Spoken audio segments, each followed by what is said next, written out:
Simulan na natin ang balitaan. Narito ang malalaki at makabuluhang balita ngayong araw. Headlines. National News. Nagdeklara ng class suspension ang ilang mga lugar sa bansa bunsod ng epekto ng nagdaang bagyong Inday, gayon din ng mga pagulan na dulot ng habagat. Kabilang sa mga nagsuspende ng klase ang ilang mga lugar sa Ilocos Region, gaya ng Dagupan City, maging ang ilang bayan sa Pangasinan tulad ng Aguilar, Basista, Bugalyon, Calasiao, Infanta, Mangaldan, Mangatarem, Posorubio, San Carlos City, Santa Maria, Santo Tomas, Sison at Suwa. Wala rin pasok ang ilang mga probinsya sa Central Luzon gaya ng Bataan, ilang mga bayan sa Bulacan, kabilang na ang Angat, Balagtas, Baliwag, Bukawi, Bulacan, Bustos, Kalumpit, Giginto, Hagonoy, Malolos, Marilao, May Kawayan, Norzagaray, Obando, Pandi, Paumbong, Plaridel, Polilan, San Jose del Monte, San Miguel at Santa Maria. Wala rin pasok sa Pampanga ang mga bayan ng Candaba, Macabebe at Masantol. Habang sa Zambales naman, sakop ng class suspension ang Masinloc at Subic.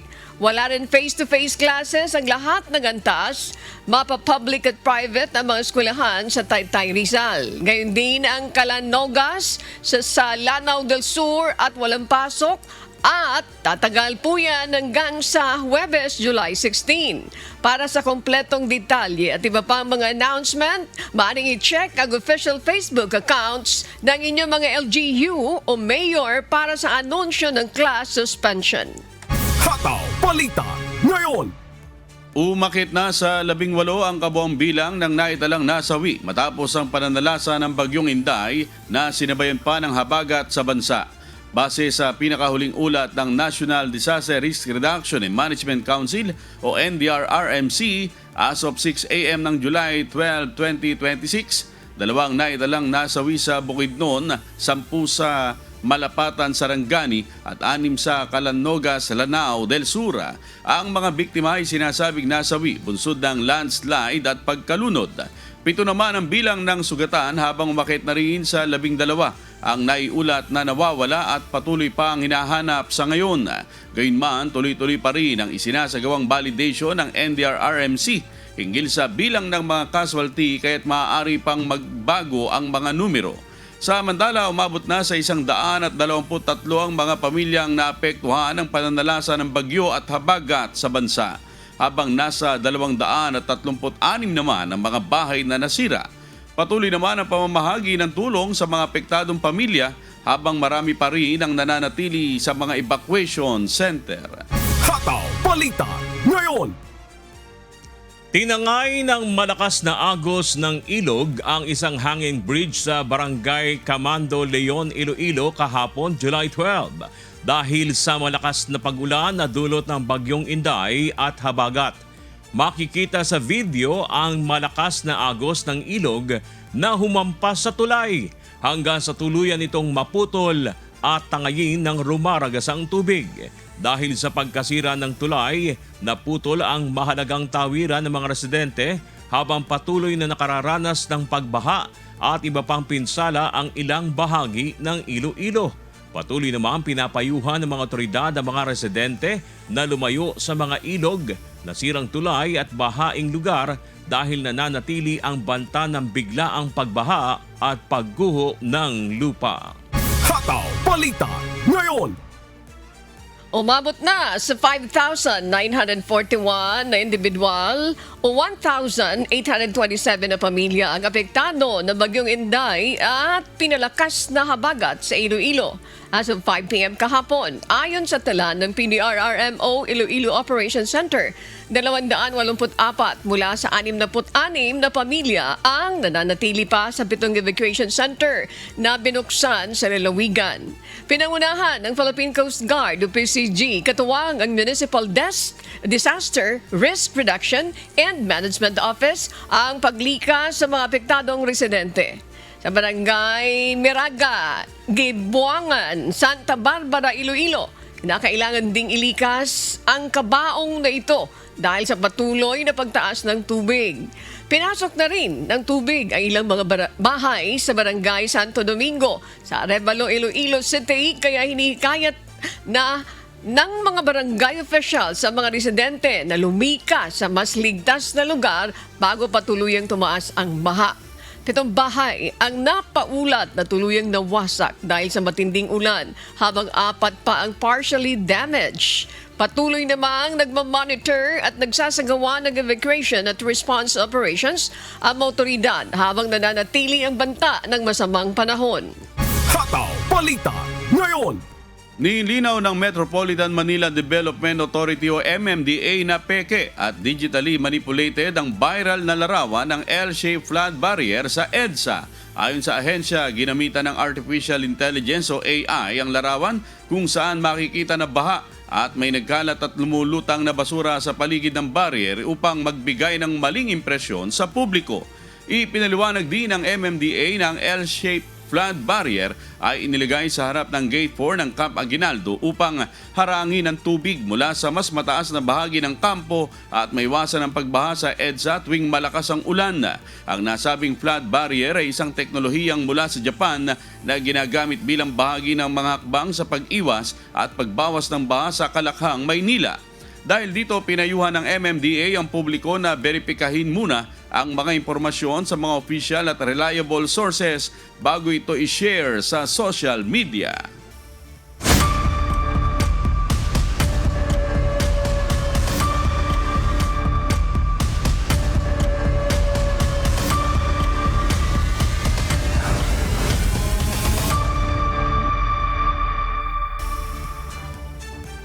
Sa pagpapatuloy ng impeachment trial ni Vice President Sara Duterte ngayong araw, kabilang sa mga inaabangan ay kung mabubuksan na ngayong linggo ang kahon mula sa Bureau of Internal Revenue o BIR na naglalaman ng tax records ni Vice President Sara Duterte at asawa nitong si Attorney Manasseh Carpio. May humahataw na balita si Jed Neresina. Malinaw sa batas na kailangan muna ng nakasulat na authorization mula sa Pangulo bago mapasilip ang kahon mula sa Bureau of Internal Revenue o BIR na naglalaman ng tax records ni Vice President Sara Duterte at asawa niyang si Attorney Manasseh Carpio. Ayon kay Senator Judge Panfilo Ping Lacson, paliwanag ni Senator Judge Lacson, hindi niya susuportahan ang pagbubukas ng green box ng BIR alinsunod sa itinakda ng batas, partikular ang Section 71 at 270 ng National Internal Revenue Code. Binigyang diin ng senador na hindi siya pro-defense at ipinatutupad lamang niya kung ano ang tama dahil maging ang impeachment court ay walang kapangyarihang lumabag sa batas at sa jurisprudence ng Korte Suprema. Kaugnay nito na una nang inihayag ni Attorney Reggie Tonggol, spokesperson ng impeachment court, na sa darating na Miyerkules ang oral arguments kaugnay ng hiling na magpalabas ng subpoena para sa mga record mula sa BIR, Anti-Money Laundering Council o AMLC at mga bangko. Siyempre, yung prosecution gusto nilang ma-issue yung subpoena dahil karapatan daw yan, dahil exempted daw sa bank secrecy law, at yung paglalabas naman ng subpoena do sa STECUM at pagsunod ni BIR Commissioner doon, dapat daw exempted din yun.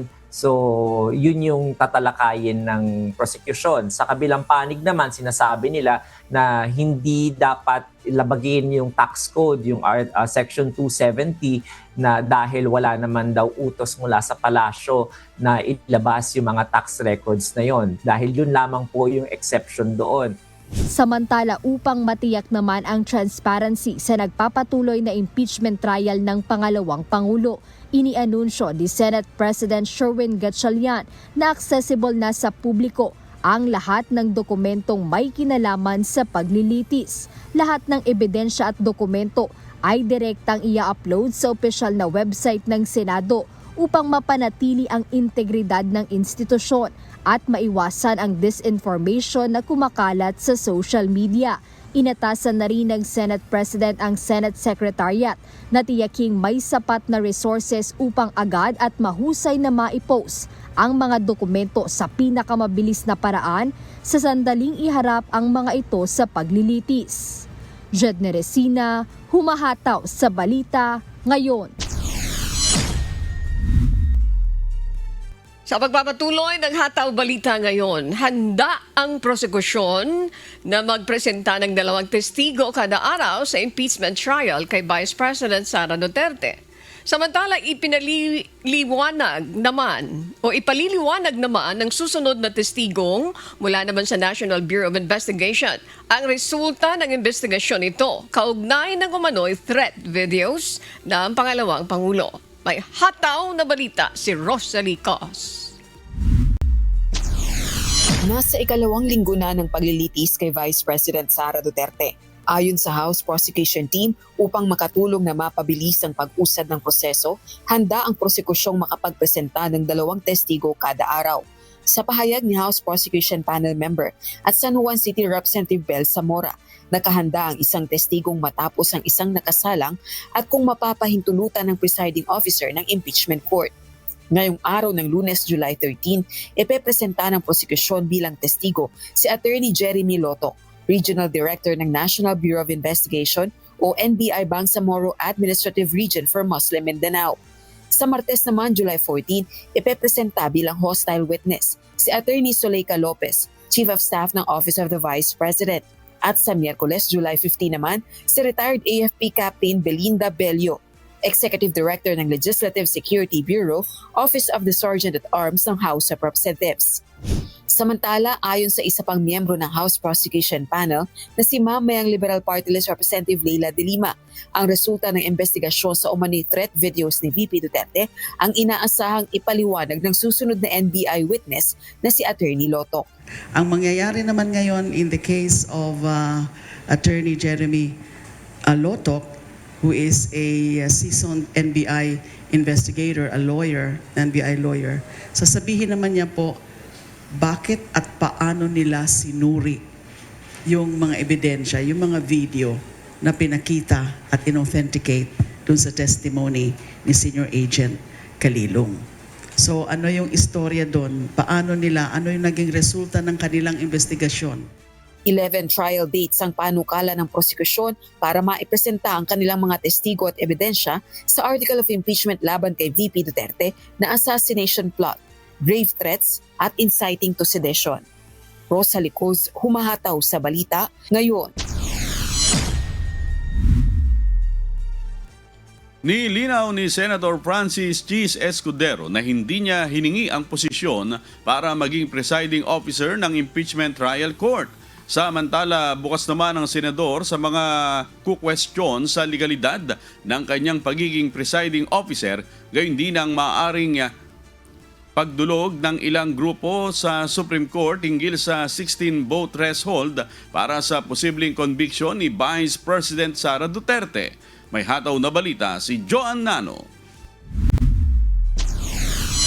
Handang gampanan ni Senator Francis Cheese Escudero ang kanyang trabaho bilang presiding officer ng Senate Impeachment Court. Isa ito sa mga bagay na kanyang binigyang linaw sa inilabas nitong podcast kahapon. Ayon kay Senator Escudero, hindi niya hiningi ang posisyon bilang presiding officer.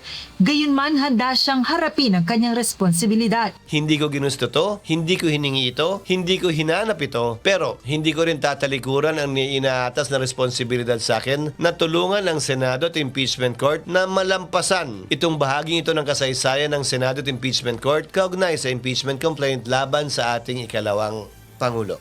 Ayon kay Senator Cheese, hindi umano siya nakararamdam ng anumang pressure bilang presiding officer sa gitna ng isinasagawang impeachment trial ni Vice President Sara Duterte. Binigyang diin ito na ginagawa lamang niya ang kanyang responsibilidad na tulungan ang Senado at ang impeachment court. Sa pagbubukas ng impeachment trial ni VP Duterte noong July 6, naihalal si Senator Escudero bilang presiding officer. 12 senator judges ang bumoto pabor kay Escudero habang may 8 ang tumutol. Welcome naman para sa senador sakaling mayroong dumulog sa Supreme Court para questionin ang kanyang pagiging presiding officer. Karapatan po nila yan at mas maganda ngang iakyat nila sa Korte Suprema upang mapagpasahan ng may buong linaw para sa hindi malayong hinaharap o sa hinaharap kung mangyari man ito muli, may gabay na tayo kung pwede nga ba o hindi yan at hindi na natin pag-aawayan pang muli ito. Samantala, bukas rin ang senador sakaling mayroong maghain ng petisyon sa Korte Suprema para questionin ang hindi bababa sa 16 na affirmative votes threshold upang makonvict si Vice President Sara Duterte. Sa pagsisimula ng impeachment trial, inihayag ng presiding officer na mga ngailangan ng at least 16 affirmative votes ng senator judges para ma-impeach ang vice-presidente.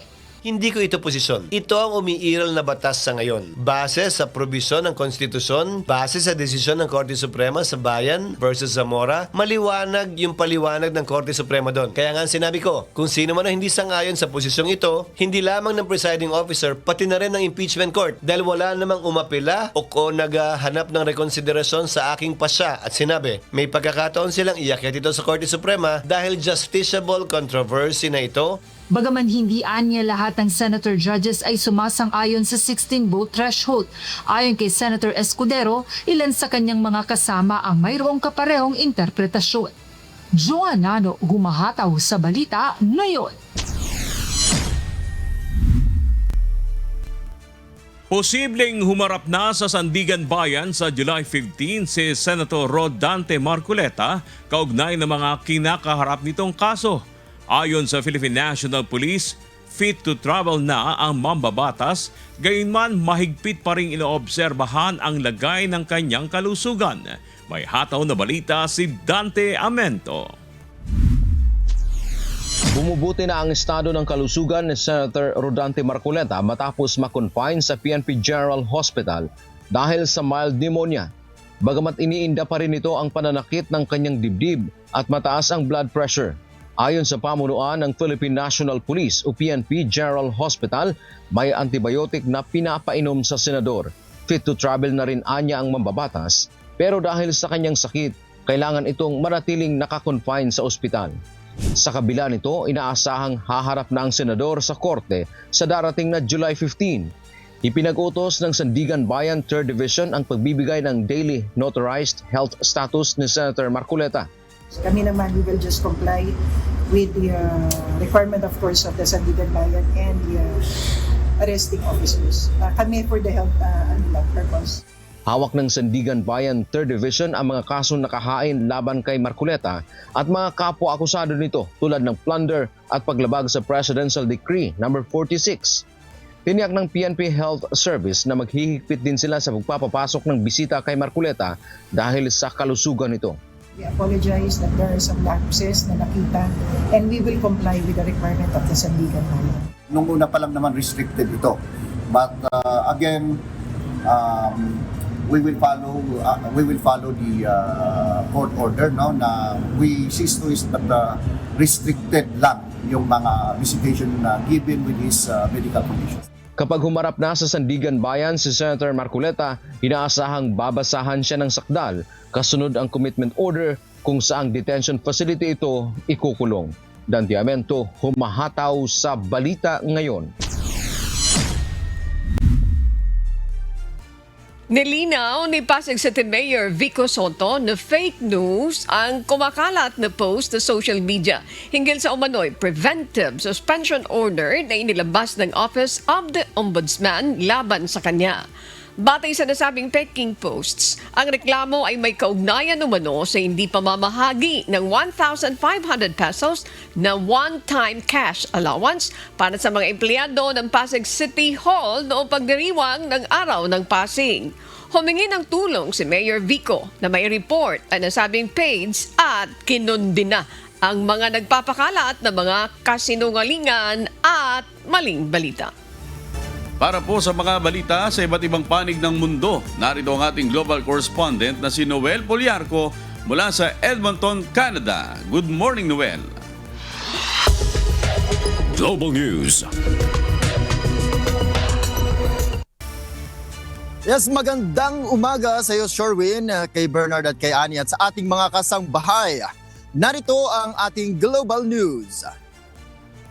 Inanunsyo ng Iran ang muling pagsasara ng Strait of Hormuz, subalit pinabulaanan ito ng Estados Unidos at iginiit na nananatiling bukas ang mahalagang ruta.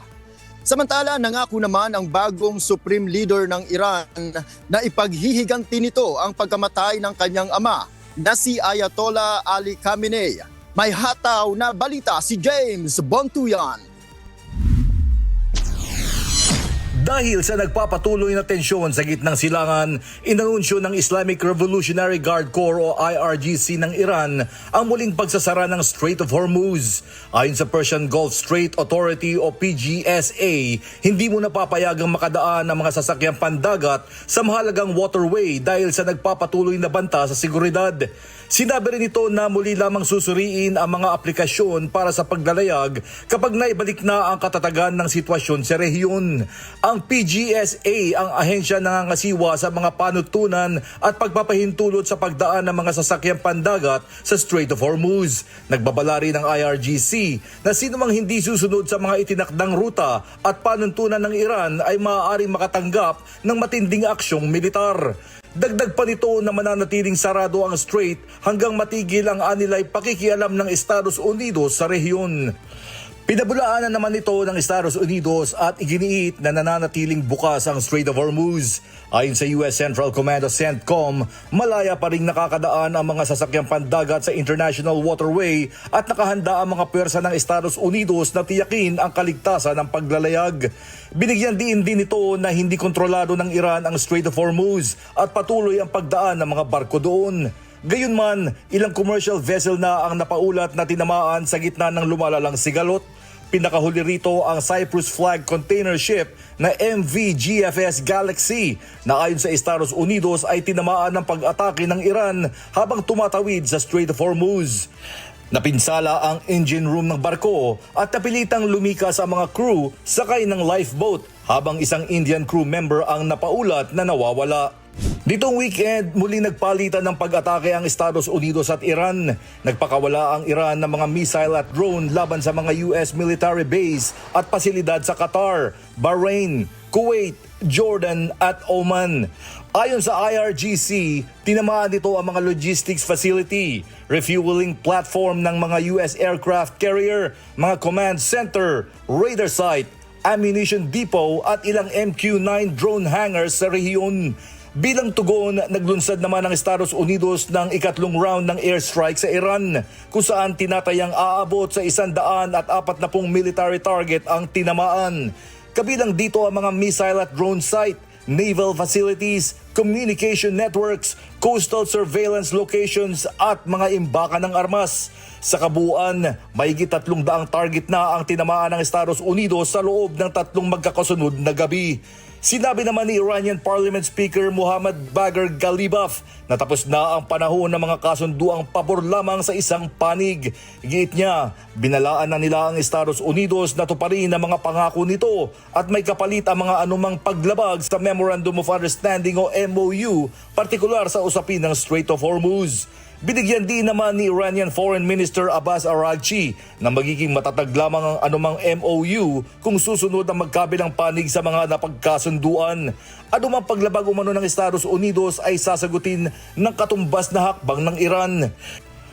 Nakipagpulong si Araghchi kay Omani Foreign Minister Said Badir Al-Busaidi upang talakayin ang mga hakbang para matiyak ang ligtas na pagdaan ng mga sasakyang pandagat sa Strait of Hormuz. Patuloy ring ginagampanan ng Oman ang tungkulin nito bilang mediator sa pagitan ng Estados Unidos at Iran sa pag-asang maibabalik ang diplomasya at maiwasan ang mga mas malawak na digmaan sa gitnang silangan. Samantala sa kanyang pampublikong mensahe bilang Supreme Leader, nangako si Mojtaba Khamenei na ipaghihiganti ang pagkamatay ng kanyang ama at dating Supreme Leader na si Ayatollah Ali Khamenei na nasawi sa pag-atake ng Estados Unidos at Israel noong Pebrero. Ayon kay Mojtaba, mangyayari ang paghihiganti kahit ano pa ang maging kalagayan niya o ng ibang opisyal ng Iran dahil ito umano ang kalooban ng kanilang bansa at isang misyong dapat maisakatuparan. James Bontuyan, humahataw sa balita ngayon. Mahigit 2 linggo matapos ang magkasunod na malalakas na lindol sa Venezuela, inilunsad ng pamahalaan ang Venezuela Renace o Venezuela Rises Again Recovery Plan. Layunin nito na maisaayos ang mga nasirang bahay at gusali, maibalik ang mga pamilyang nawala ng tirahan at mapabilis ang pagbangon ng mga lugar na pinakamatinding tinamaan ng lindol. May hataw na balita si Tito Paz. Opisyal nang inilunsad ng pamahalaan ng Venezuela ang Venezuela Renace o Venezuela Rises Again Plan bilang pangunahing programa para sa rehabilitasyon ng mga lugar na napinsala ng magkasunod na lindol noong June 24. Pinangunahan ni Venezuelan Interim President Delcy Rodriguez ang paglulunsad ng programa. Kasabay nito ay inatasan niya ang mabilis na pagkilos ng mga engineer, architect at technical brigades upang suriin ang kalagayan ng mga nasirang gusali at tirahan. Y hoy estamos arrancando en este gran despliegue del plan Venezuela Renace. Vamos a atender todos los apartamentos, los edificios impactados y afectados. Ayon sa pamahalaan, palalakasin ng Venezuela Renace ang mga social at infrastructure programs ng bansa upang mapabilis ang pagkukumpuni ng mga bahay, kalsada at iba pang pasilidad na labis na nasira ng nagdaang lindol.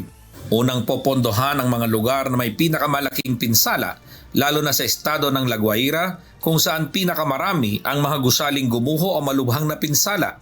Binigyan din ni Rodriguez na dahil madalas tamaan ng lindol ang Venezuela, dapat mas higpitan ang mga pamantayan sa pagtatayo ng mga gusali. Venezuela, hay que decirlo, es un país sísmico y seguirá siendo, y nosotros tenemos que atender todos nuestros procesos constructivos con una habilitación técnica para no poner en riesgo en futuro a la familia, para no poner en riesgo vidas. Nakatakda ring hilingin ng pamahalaan ang tulong at kaalaman ng mga bansang may malawak na karanasan sa pagharap sa mga lindol, kabilang ang Japan, Chile, Peru, Mexico, Estados Unidos at ilang bansa sa Europa.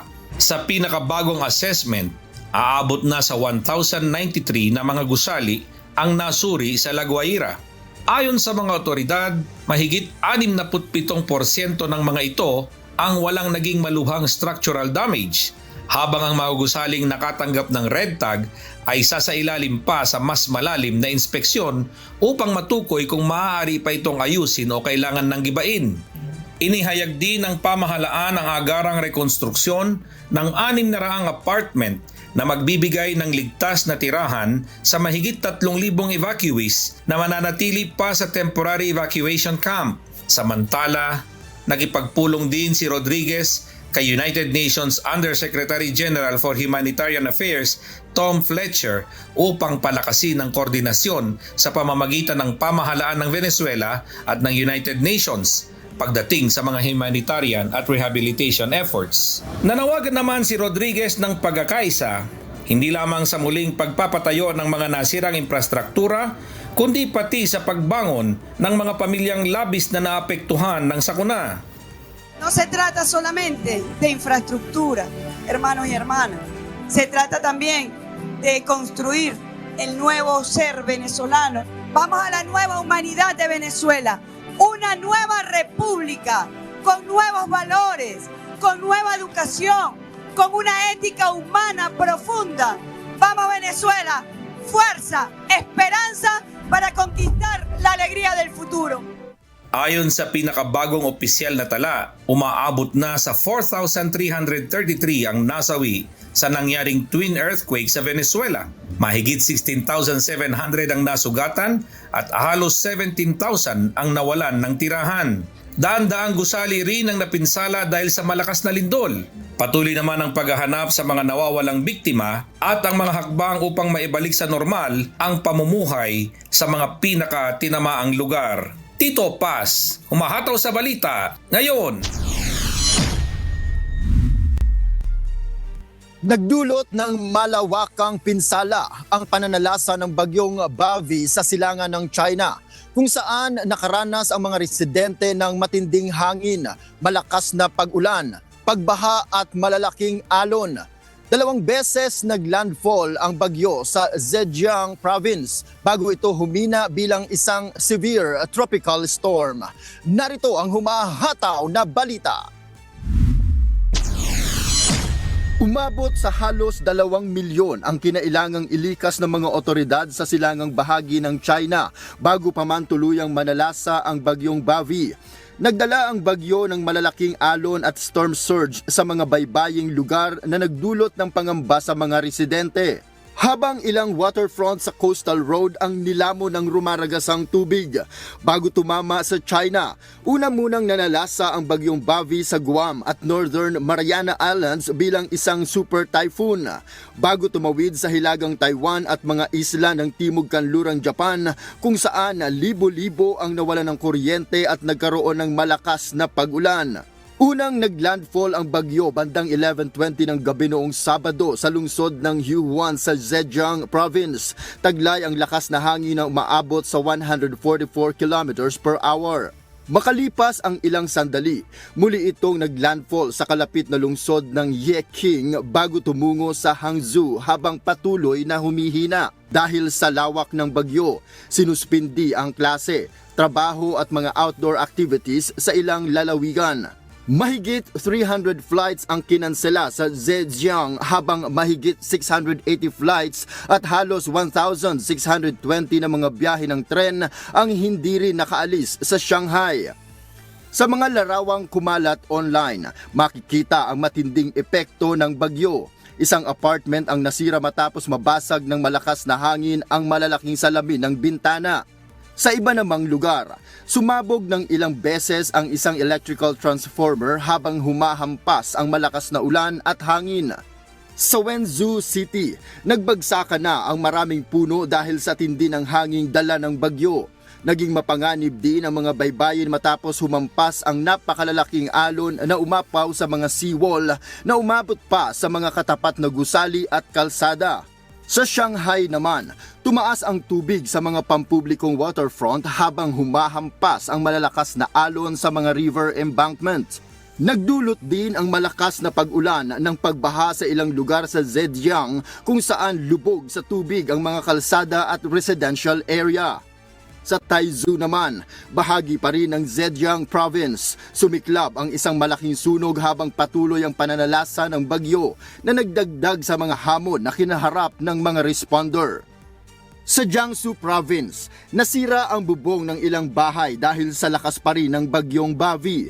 Hindi rin nakaligtas sa bagyong Bavi ang solar farm na ito na nawasak matapos salantain ng malakas na bagyo. Kaagad namang naglunsad ng malawakang rescue and evacuation operation ang mga otoridad gamit ang mga pontoon bridge at iba pang heavy equipment. Inilikas ang daan-daang residente mula sa mga lugar na lubog na sa baha papunta sa mas ligtas na evacuation sites. Sa kabila nito, wala pang naitatalang nasawi sa China dahil sa bagyo. Ayon sa China Weather Administration, humina na ang bagyong Bavi at nag-downgrade na bilang isang severe tropical storm. Inaasahan naman na patuloy pa itong hihina habang kumikilos pahilaga patungo sa Yellow Sea bago tuluyang maging isang extratropical cyclone sa mga susunod na araw. Noel Poliarco, humahataw sa balita ngayon. Isang British couple ang nasagip matapos matrap sa isang bangin habang nagha-hiking sa gitna ng wildfire sa Almeria, Spain.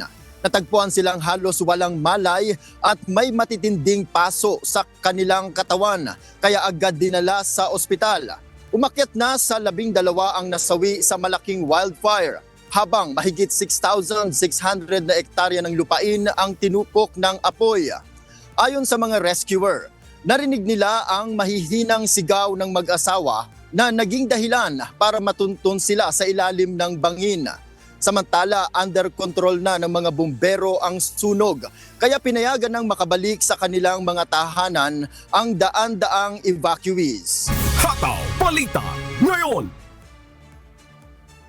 Naglunsad ang Doctors Without Borders o MSF ng Ebola Training Facility sa Kenya upang ihanda ang mga health worker na ide-deploy sa Democratic Republic of Congo o DRC. Layunin nitong sanayin ang mga doktor, nurse at iba pang medical personnel sa tamang pagtugon sa mga kaso ng Ebola at ligtas na paggamit ng protective equipment. Kabilang din sa pagsasanay ang pakikipag-ugnayan sa mga komunidad, pag-iwas sa stigma at ligtas na paglilibing sa mga nasawi sa sakit. Ginagawa ang pagsasanay habang patuloy na lumalala ang Ebola outbreak sa DRC, kung saan mahigit 600 na ang nasawi at 35 sa mga ito ay mga health workers. Inaasahang makakapagsanay ang humigit kumulang 100 health worker bawat buwan upang palakasin ang pagtugon sa patuloy na paglaganap ng Ebola. Hataw Balita ngayon. 2 ang nasawi habang 4 pa ang malubhang nasugatan matapos ang pamamaril sa isang salsa festival sa Toronto na dinadaluhan ng libo-libong bisita. Ayon sa pulisya, nagkapalitan ng putok ang 2 individual at 2 baril ang nabawi sa lugar na pinangyarihan ng insidente. Wala pa ring naaresto ang mga otoridad at patuloy ang investigasyon kung may iba pang sangkot sa insidente. Nagpaabot ng pakikiramay si Canadian Prime Minister Mark Carney habang pinuri ang mabilis na pagresponde ng mga pulis at first responders na nakatulong upang maiwasan ang mas malaking trahedya. Hataw Balita ngayon. Kinumpirma ng pamahalaan ng Qatar ang pagpanaw ng dating emir na si Sheikh Hamad bin Khalifa Al Thani sa edad na 73. Pinamunuan niya ang bansa mula 1995 hanggang 2013 at kinikilalang isa sa mga naglatag ng modernisasyon at pag-unlad ng Qatar. Sa panahon ng kanyang pamumuno, lumago ang ekonomiya ng bansa. Noong 2013, voluntaryo niyang ipinasa ang pamumuno sa kanyang anak na si Emir Sheikh Tamim bin Hamad Al Thani. Bumuhos ang pakikiramay ng mga lider ng iba't ibang bansa sa pagpanaw ng isang mahusay na lider kasabay ng pagbibigay pugay ng Qatar sa naging ambag ng dating emir sa pag-unlad ng bansa. Hataw Balita ngayon. At yan po ang mga balita mula sa iba't ibang panig ng mundo. Mula rito sa Edmonton, Canada, ako po si Noel Poliarco. Magandang araw. Ininspeksyon ni Pangulong Ferdinand Marcos Jr. nitong weekend ang patuloy na rehabilitasyon at mas pinalaking Navotas Fish Port Complex. Ayon sa Department of Agriculture, malaking tulong ang inaayos na fish port upang mas mapalakas ang fishing industry. May hataw na balita si Nela Maribohok. Madalas na binabaha ang Navotas Fish Port lalo na kapag dumarating ang panahon ng tag-ulan na sinabayan pa ng high tide.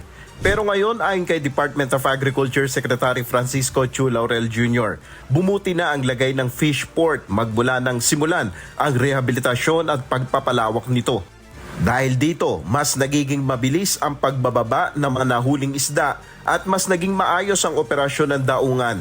So ngayon, mas mabilis ang mag-unload, mas marami ma-unload, mas maraming days siyang open. So malaking bakit, hindi lang yun meron tayong plano na hindi lang ito magiging fish port. Pati yung mga ibang goods from, let's say, Mindoro, Palawan, Romblon, Marinduque, na agri-goods, may ibababa na rin ito, mabenta ng wholesale para mabawasan ang transport cost. Noong Sabado, mismong si Pangulong Ferdinand Marcos Jr. ang nag-inspeksyon sa Fish Port Complex sa Barangay North Bay Boulevard, South Proper sa Navotas City. Ayon sa Philippine Fisheries Development Authority, kapag naayos ang mga daungan, nangangahulugan ito ng mas malakas na fishing industry. Ang Navotas Fish Port ang premier fish port natin sa buong bansa. Pag naayos natin ang Navotas Fish Port, yan ay nagsisignify na bubuti at patuloy na bubuti yung mga regional fish ports, municipal fish ports natin. At malaking epekto yon sa kabuuang fishing industry. Sa oras na makumpleto ang proyekto, inaasahang mas mapapabuti pa nito ang operasyon ng pantalan, post-harvest handling at pagpapatatag ng seguridad sa pagkain. Nel Maribuhok, humahataw sa balita ngayon. Sa magpapatuloy ng Hataw Balita ngayon, abiso sa mga motorista. Posibleng magpatupad ng malaking dagdag sa presyo ng diesel ang mga kumpanya ng langis bukas, araw ng Martes, July 14. Batay sa inisyal na pagtaya ng ilang oil industry players, maaaring tumaas ng 3 hanggang 5 piso ang presyo ng kada litro ng diesel. Habang maaari namang bumaba ng 80 sentimos o tumaas ng piso at 20 sentimos ang kada litro ng gasolina. Samantala, nasa mahigit 2 piso hanggang 4 na piso naman ang maaaring maging dagdag sa presyo ng kada litro ng kerosene.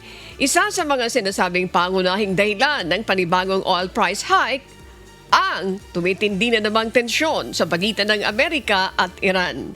Inaasang i-anunsyo ang final oil price adjustment mamaya ng Department of Energy. Hataw Balita ngayon.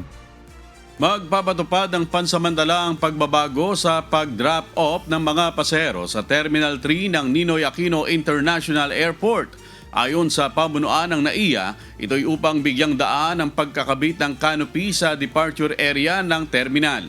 Sisimula ng temporary changes sa pagbababa ng mga pasahero sa darating na July 16 at tatagal hanggang sa August 14 mula 9 p.m. hanggang 4 a.m. Ayon sa NAIA, maaaring ibaba ang mga pasahero sa left side ng departure area dahil isasara sa mga motorista ang kanang lane. Tiniyak naman ng airport management na maglalagay sila ng mga traffic marshal at mga karatula upang ma-guide ang mga motorista at pasahero. Hataw Balita ngayon. Ipinatatawag ng Land Transportation Franchising and Regulatory Board o LTFRB ang operator ng isang taxi matapos na mahuli ang driver nito na nagla-livestream sa social media habang nagmamaneho.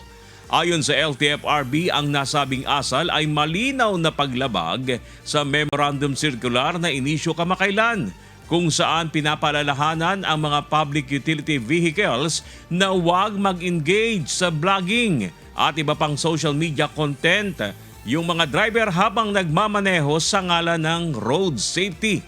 Ang nasabing memo circular ay nakabatay rin sa umiiral na Anti-Distracted Driving Act.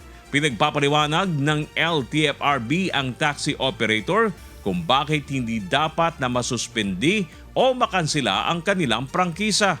Bukod dito, meron din itong multa na 5,000 piso. Pinahahanap sa LTFRB ang operator sa darating o pinaharap ng LTFRB ang operator sa darating na July 21. Hataw Balita ngayon. Ipinahayag ni House Secretary General Cheloy Garafil na hindi miyembro ng House of Representatives ang nakarehistrong may-ari ng SUV na sangkot sa isang hit-and-run incident sa Ortigas Avenue sa Mandaluyong City noong Biyernes, July 10. Anya, bata ito sa ginawang verification sa mga record ng Land Transportation Office o LTO. Wala rin anyang record na nabigyan ito ng vehicle pass para sa 19th at 20th Congress. Gayunpaman, mananatili anyang bukas at tapat ang kamera sa usaping ito at maglalabas ng karagdagang impormasyon sa sandaling makumpirma ang iba pang detalye. Isa umanong 20-year-old na lalaki ang sangkot sa insidente na nasa kustodiya na ng pulisya.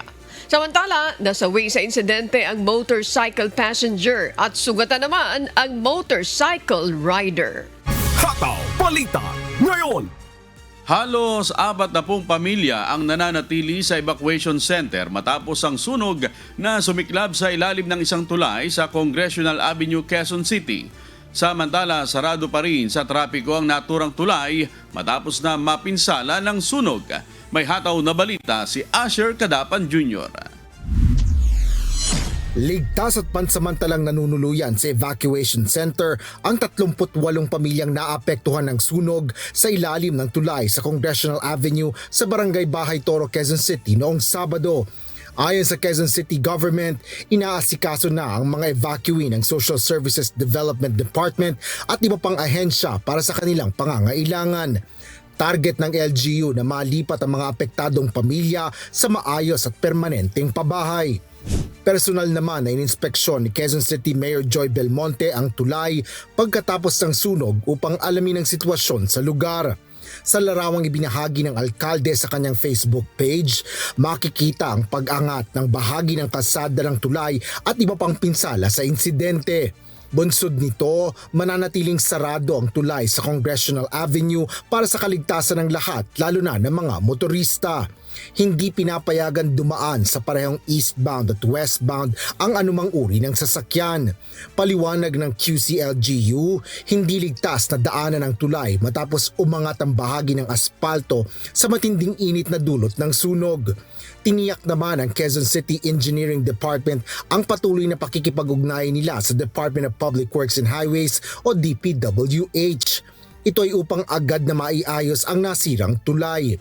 Pinapayuhan naman ng Metropolitan Manila Development Authority o MMDA ang mga motorista na dumaan sa alternatibong ruta at asahan ng mga antala sa biyahe. Para sa mga motoristang galing sa Congressional Avenue at papunta sa EDSA, maaaring kumanan sa Pugadlawing Street, kumaliwa sa Villa Socorro hanggang makarating ng Seminary Road at EDSA. Para naman sa mga magmumula sa EDSA, maaaring kumanan sa Cagayan Street at kumaliwa sa Ilocos Norte Street o Cotabato Street hanggang sa makarating sa Hereford Street at Congressional Avenue. Asher Cadapan Jr. humahataw sa balita ngayon. Inatasan na ni Pangulong Ferdinand Marcos Jr. ang Department of Public Works and Highways o DPWH na agarang magsagawa ng technical assessment para sa gagawing pagkukumpuni sa Culiat Bridge sa Quezon City. Sa Facebook post ni DPWH Secretary Vince Dizon, sinabi nito na nag-inspeksyon na sa tulay ang kanilang technical team at nagsagawa na rin ng clearing operations katuwang ang Quezon City LGU. Ayon sa kalihim, agad na magsasagawa ng temporary repairs sa nasirang tulay o nasirang bahagi ng tulay habang pinaplano na rin ang gagawing rehabilitasyon para sa kaligtasan ng mga motorista. Hataw Balita ngayon. Naglabas ng ilang mga katibayan ang National Historical Commission of the Philippines o NHCP upang igiit at patunayan na teritoryo ng Pilipinas ang Batanes at pabulaanan ang pag-aangkin ng mga Chinese scholars sa isla. May hataw na balita si Ryan Lacanlale.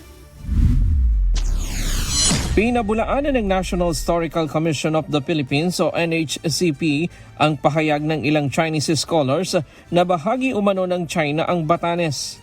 Ayon sa NHCP, walang sapat na batayan ang argumento ng ilang Chinese scholars na ang Batanes ay natural na extension ng Taiwan at dapat umanong mapasailalim sa soberanya ng China.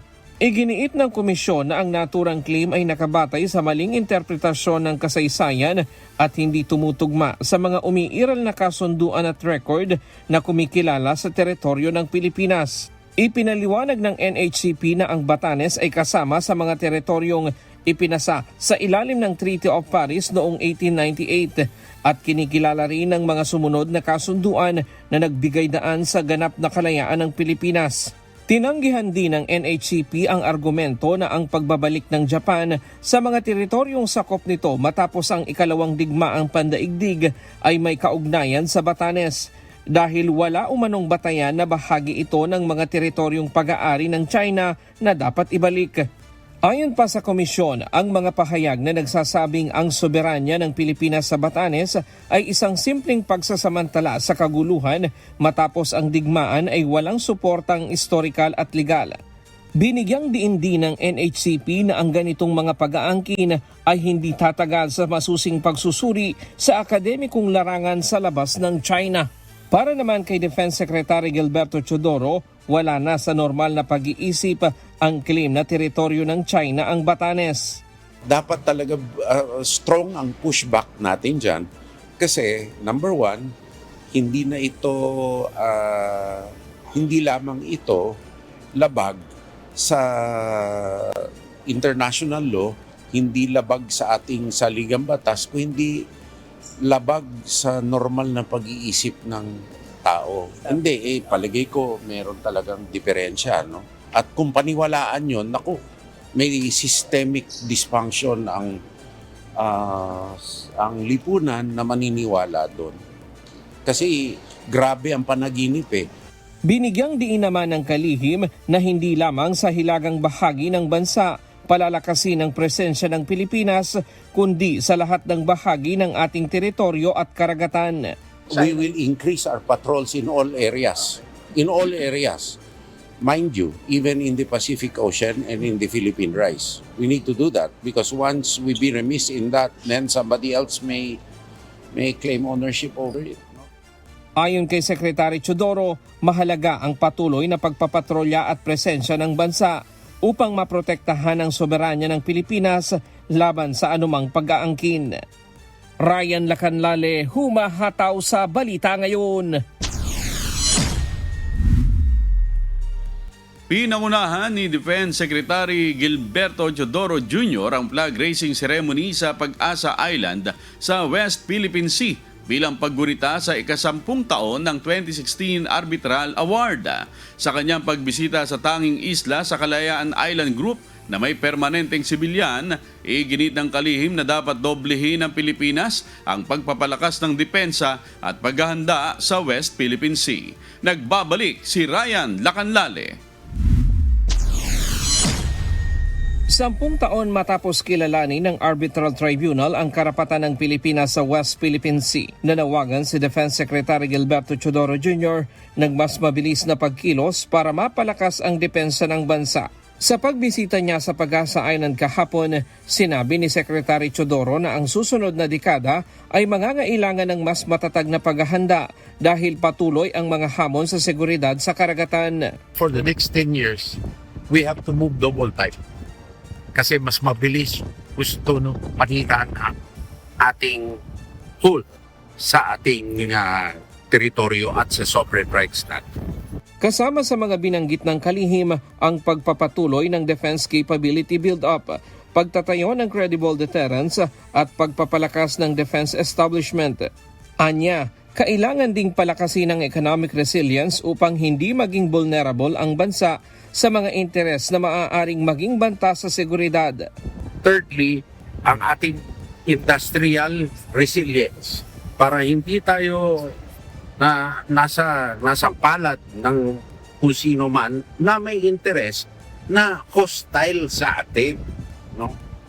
At iba't iba pa, we need to have economic resilience as much as defense resilience. Binigyang diin din ng kalihim na ang pagbisita sa Pag-asa Island ay hindi lamang tungkol sa seguridad.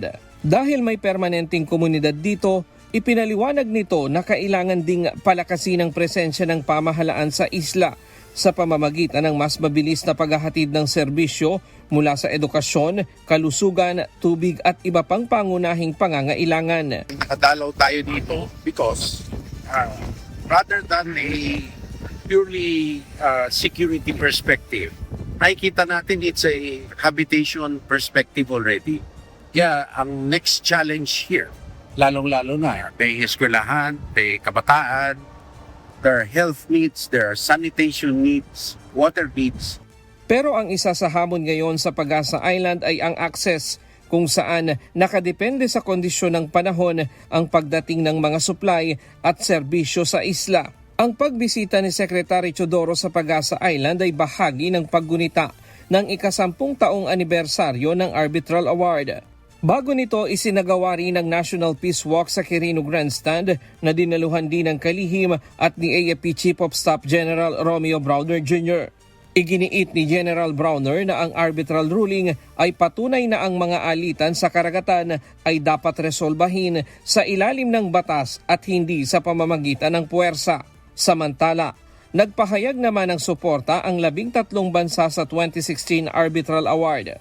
Sa isang joint statement, sinabi ng Australia, Canada, Estonia, Germany, Italy, Japan, Latvia, Lithuania, New Zealand, Romania, Slovenia, United Kingdom at United States na ang desisyon ng Arbitral Tribunal ay pinal legally binding at dapat sundin alinsunod sa UNCLOS. Para kay Secretary Teodoro, ang hamon sa susunod na 10 taon ay ang gawing mas mabilis at mas matatag ang paghahanda ng Pilipinas, hindi lamang sa usapin ng depensa, kundi sa pagpapatibay ng presensya ng bansa sa West Philippine Sea. Ryan Lacanlale, humahataw sa Balita Ngayon.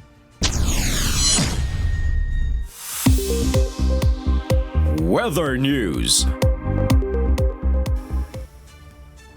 Alamin ang magiging lagay ng panahon sa iba't ibang bahagi ng bansa ngayong araw ng Lunes, July 13, 2026. Panoorin natin ang update mula sa Pag-asa Weather Forecasting Center. Magandang umaga, narito ang weather update sa araw ng Lunes, July 13, 2026. Nakakaapekto pa rin ang habagat. Itong habagat ay naapektuhan ang malaking bahagi ng Luzon. Pero inaasahan na ito'y hihina. Bukas, inaasahan na hindi na ito makakapekto sa limang bahagi nating bansa. Ang magiging dominant weather system ay easterlies. Itong easterlies ay inaasahang magtatagal sa ating bansa sa susunod na 2 hanggang 3 araw. Samantala, yung pong low pressure area ay nasa labas pa rin ng ating Philippine Area of Responsibility. Base sa ating mga data ngayon, may posibilidad na maging bagyo. Pero mababa ang tsansa na ito'y pumasok sa ating Philippine Area of Responsibility. Inyong papansin, malayo ang low pressure area sa ating bansa, kaya hindi po natin inaasahan na makakapekto sa ating lagay na panahon ngayong araw. Kasalukuyan, ang layo ng low pressure area ay nasa more than 1,400 kilometers silangan ng Mindanao. At sa ating lagay na panahon, dahil sa habagat, itong malaking bahagi ng Luzon ay makakaranas ng maulap na kalangitan na may mga kalat-kalat na pag-ulan at thunderstorm, lalong-lalo na sa kalurang bahagi nito. Ang mga lugar ay sa Ilocos Region, ganoon din sa Bataan, Zambales, Pampanga, Bulacan, kasama na rin ang Tarlac, Rizal, Metro Manila, Cavite, Laguna, Occidental Mindoro, Oriental Mindoro at Palawan. Samantala, ang nalabing bahagi ng Luzon, kasama na rin ang buong Visayas at Mindanao, ay makaranas ng maganda at maliwalas ang panahon, maliban sa mga isolated na mga pag-ulan o thunderstorm. Ngayong araw may inaasahan tayong malalakas na pag-ulan, inyong makikita dito sa kalurang bahagi ng Northern at Central Luzon. Ang mga lugar ay Ilocos Sur, La Union, Pangasinan, Zambales at Bataan. Kaya sa mga kababayan po natin sa mga nabanggit na lugar, patuloy pa rin tayong mag-ingat dahil sa mga posibleng pagbaha o pagguho na lupa. Although wala tayong gale warning, pinapayuhan namin ating mga kababayan nagbabalak pumalaot sa ating mga karagatan. Mag-ingat pa rin tayo dahil sa minaasahan pa rin tayo ng mga katamtaman hanggang sa maalon, lalo na sa may bandang northern at western seaboard ng Luzon. Ang araw sa sikat maya pong 5:34 ng umaga. Ang araw lulubog sa ganap na 6:30 ng hapon. At napanood po natin ang update mula kay Pag-asa Weather Specialist Alzar Aurelio. Upang maging updated sa lagay ng panahon, palagi lamang i-check ang mga official social media page ng Pag-asa. Market Price Watch. And this time, para ihatid sa atin ang latest sa presyo ng mga pangunahing bilihin. Nasa Baclaran, sa Parañaque City, si Mikey Samson live. Live report. Good morning, Mikey! Sa palengke kayo ng, saan yun? Baclaran ba? Parañaque? Ayan, tama. Dumayo kayo ngayon dyan. Magkano na ang presyohan ng gulay dyan, Mikey? Good morning, Ma'am Annie! At isang Monday morning na punong-puno din ng good vibes vibes ang pati natin sa ating mga kasambahay. At yes, Ma'am Annie, nandito po tayo ngayon sa Aling Clara's Wet and Dry Market dito po sa May Baclaran para muli ay mag-update ng presyo ng mga pangunahing bilihin sa ating mga kasambahay gaya na lamang ng isda, gulay at karne. At sa atin pong pag-ikot-ikot dito sa Aling Clara's Wet and Dry Market ay napag-alaman po natin na ang presyo po ng mga produkto po dito ay merong mga bumaba at meron din naman pong tumaas. Dumedepende umano ito sa supply na kanilang nakukuha. At dahil nga po tayo ngayon ay nasa buwan na ng Hulyo, nakakaranas na po tayo ng mga pag-ulan, ay meron din pong nagiging epekto ito. Gayunpaman, Ma'am Annie, ay nananatiling aktibo ang mga mamimili at ang mga nagtitinda dito sa Aling Clara's Wet and Dry Market. At para naman po sa ating mga kasangbahay na nagnanais ng pumunta sa palengke o kaya naman ay pupunta dito sa Aling Clara's Wet and Dry Market, narito po ang kanilang mga presyo. Para po sa gulay, ang kamatis po ay nasa 140 pesos po ang 1 kilo.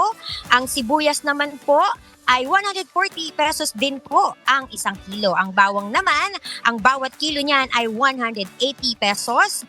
Ang ampalaya, ang 1 kilo ay 120 pesos. Gayon din ang labanos, pareho pong nagkakahalaga ng 120 pesos. Ang sayote naman po ay nasa 80 pesos per kilo. Ang repolyo at ang talong ay parehong nagkakahalaga ng 120 pesos. Ang pechay Tagalog po, ang 1 tali ay nasa 10 piso.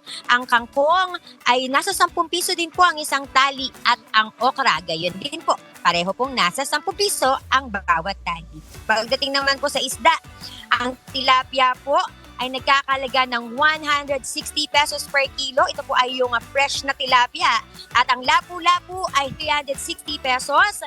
Ang dalagang bukid ay 300 pesos. Ang galunggong ay 280 pesos. Ang bangus ay nasa 280 to 260 pesos ang bawat kilo. Narito naman po ang presyo ng bawat kilo ng baboy. Sa pata po ay nagkakahalaga ng 320 pesos. Ang pork kasim ay 360 pesos. Gayon din ang pork pige. Ang pork chop po ay nasa 360 pesos din po at ang liempo ay 400 pesos po ang 1 kilo. Pagdating naman po sa manok, ang paa po ng manok ay nasa 150 pesos. Ang chicken liver naman po ay 250 pesos.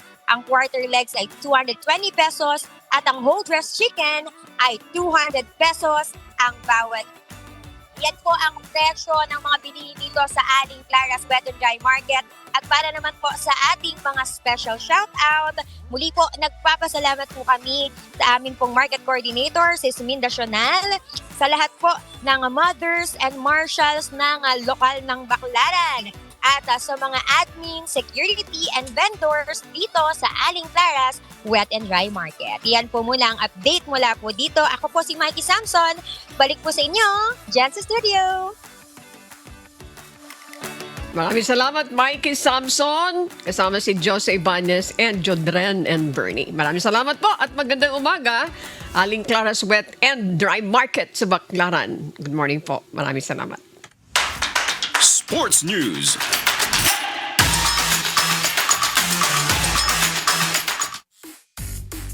Balik Pilipinas na kahapon ang Pinay tennis sensation na si Alex Ayala matapos ang kanyang makasaysayang pagsabak sa round 16 Grand Slam singles ng 2026 Wimbledon sa Britanya. Mula sa airport, mainit na sinalubong ng Filipino fans si Ayala na very proud sa kanyang mga nakamit sa pagsabak sa tennis. Nasa Pilipinas si Ayala para sa kanyang maiksing bakasyon. Sa Miyerkules ay magkakaroon siya ng fan meet sa isang mall sa Makati City. Pagkatapos ng bakasyon ay agad namang tutulak ang Pinay tennis player sa Toronto para sa Canadian Open na gaganapin mula August 1 hanggang 13. At pagkatapos nito ay saka naman siya sasabak sa US Open.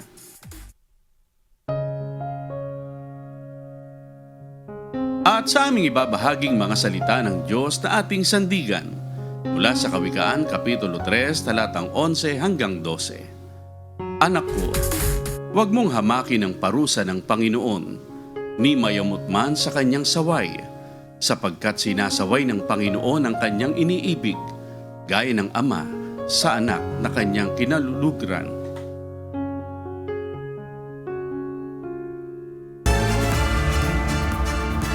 At yan po ang makahumahataw na balita ngayong umaga ng Lunes, ika-13 sa buwan ng Hulyo 2026. Ako po inyong amigo, Sherwin Kulubong. Sa ngalan na lahat ng bumubuo ng UNTV News and Rescue, UNTV Radyo La Verdad 1350 at ng ating mga correspondent mula sa Pilipinas at sa iba't ibang panig ng mundo. Ako naman po si Bernard Danis. At dito po sa UNTV at UNTV Radio La Verdad 1350, Diyos ang aming sandigan, serbisyo publiko ang aming pinahalagahan. Number bate. Ako naman po si Annie Rantoy. Standby! Susunod na po ang Good Morning Kuya. Salamat po sa Diyos at magandang umaga.